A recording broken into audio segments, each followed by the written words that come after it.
Hi guys, welcome back to Chess the Matthew. So on this video we will tackle about on how to beat the Owens defense. So the set opening start with the moves of e4, and after the black here plays b6, it represents now the opening of the so-called Owens defense, in which the black here most likely develop his bishop to this diagonal to control the long light square diagonal on the board. But here, the antidote of this solid defense is very simple. The white here should play knight f3, and to control the center, for example, with his knight, and to develop first the knight before the bishop,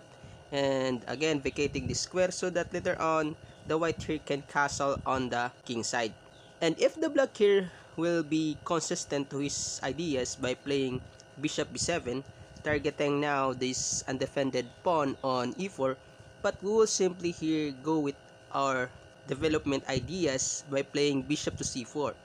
in which the idea here is it control the center, and again targeting this f7 pawn, which is the only defender here is the king, and again vacating this square and trying to sacrifice this pawn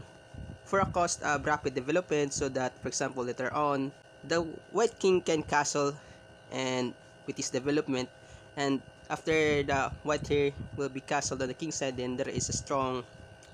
counter attack later on. And if the black here will grab the undefended pawn on e4, but again we will refrain here first here to castle, because we will attack first his bishop on his position, because on his position it is actually undefended. So we will play knight to g5 with a dual threat to attack this undefended bishop on the board, and with a threatening to mate in 1 on f7. And if the black here will be rushed on retreat his bishop to a safe square, but he actually missed his king safety in his position, because after bishop takes f7 it is checkmate now in just 5 moves. So after, for example, just a recap, after e4, b6, knight f3,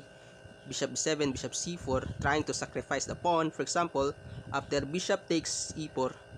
we will simply play here in the knight g5, so that there is bishop takes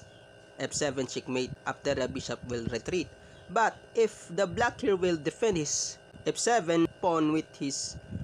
bishop on g6 and with his king against this knight, but after queen f3 there is an attack on f7 and a rook on a8. So if the black here will cover the diagonal on this a8 to h1 diagonal, but there is a simple bishop takes f7 check,